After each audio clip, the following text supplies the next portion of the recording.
now you're taking the Bushwhacker camping the first time. Enjoy your trip.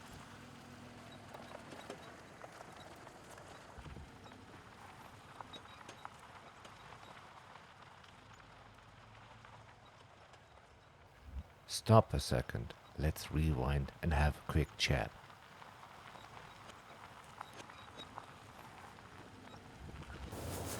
Hi guys, Mike here and welcome to today's video.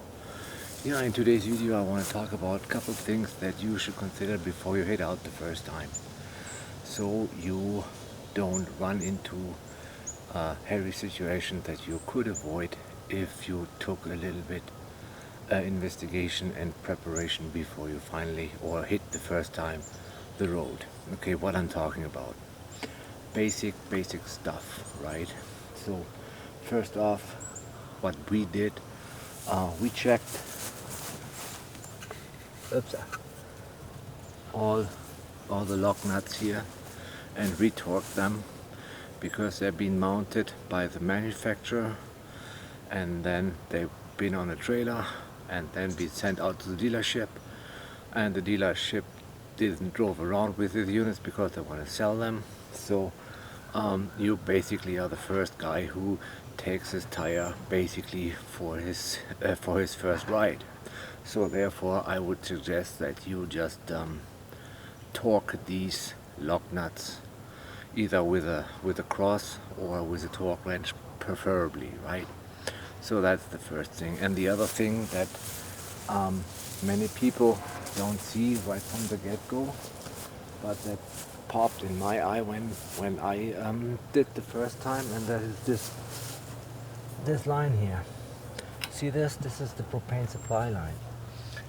And if you look closely, you see how much space we have here. Clearance from the ground to the hose, and that's not much by any means. It's maybe what, that's 6-8 inches right around there. So this needs to be addressed. Can tuck it in here? No. So therefore we need a zip tie to bring this up, right? And if we are here at the front already by now, I found a lot of people, or was reading a lot of stuff on Facebook and heard about that people had issues with their propane supply lines and stuff like that. So hook it up to your main tank, open the tank and listen and smell, right? And if you really want to nitpick, you take a little bit of soap and water and mix that and put it in a spray bottle you can find in a dollar store for $1 or $2. Fill that up with that, and then you spray all the connections where the propane line is connected, and then you spray that, and if bubbles start to build up, then you know you have a leaking propane system, so therefore you have to retorque that or tighten it up at least, right? Okay guys, another one here is this board where the mattress is laying up on.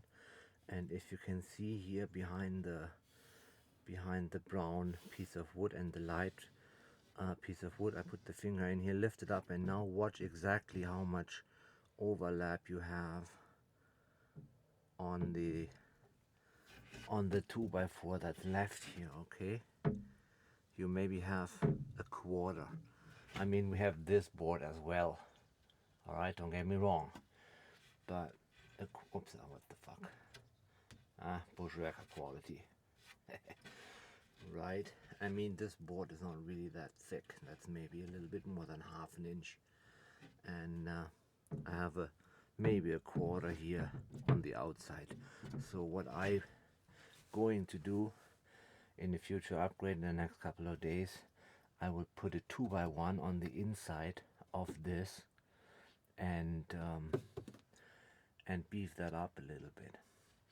And the other thing I highly suggest, but I don't know, many people are against it, I don't know, but I only know it from sailboats, I will take these boards out, sand them down and varnish them.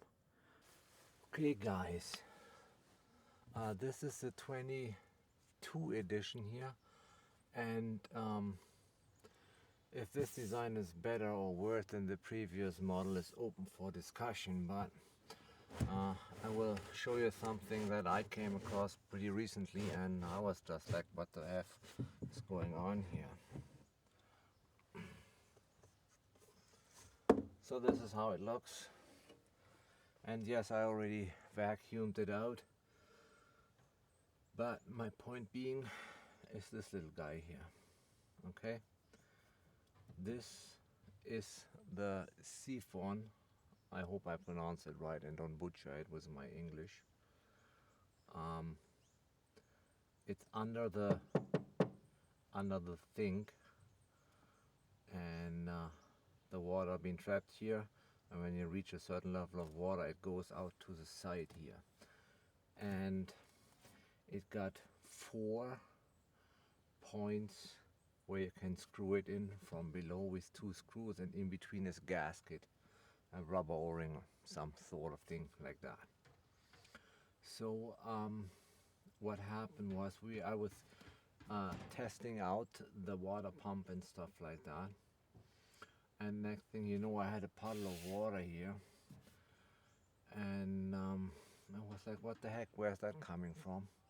So I opened the back end here, and I saw that this was not proper tied in. So there was a gap of at least 1/8 of an inch, if not bigger, or a quarter or an eighth, something in that neighborhood.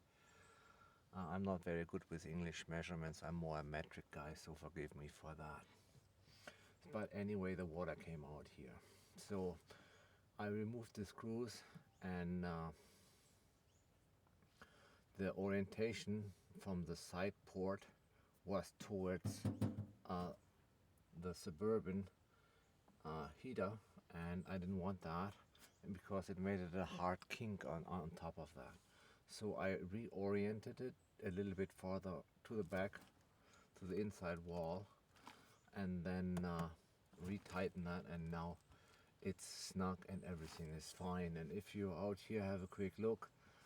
This is your hose for winterization with a valve in the back, and there's your water pump. But in the future update here, we will rip the entire galley out and build everything new, but that's coming down the road. That's a winter project. All right. And oh yeah, I see this here. Is this? Yeah, that's another one. I will show you that immediately, guys. You have to check that out. Okay guys, I don't know how good the camera will show you this, but here, this is the water supply line for my freshwater tank, and this already got a kink. I have to reorganize this. Okay, and then I check. Yeah, it's mounted proper. It's attached, and then I have another look here on my main power supply. Yeah, that's tight too, and then the water line here, the faucet, everything's good. All right. Another aspect that we have is check the seals. All and everywhere. It sounds stupid, it sounds simple, but check the seals behind the power outlet. Check the seal where the freshwater connection is, where your hot air is coming out, around your air conditioner. Do we need it on the side and the back, on the bottom? I would not say we need it on the bottom because the water should come out there, but I still have to figure out where this air conditioner drains, but that's a topic for another video. But with all that said, check all your seams all the way across the back of the arch, around the vent ports, around the roof rack, everywhere. Check everything, go over it and check this stuff out. It's really, really, really important that you do that. Otherwise, you may be getting soaked, and you don't want that. If you like this kind of video, just let me know, and consider subscribing. See you on the next one. Bye bye.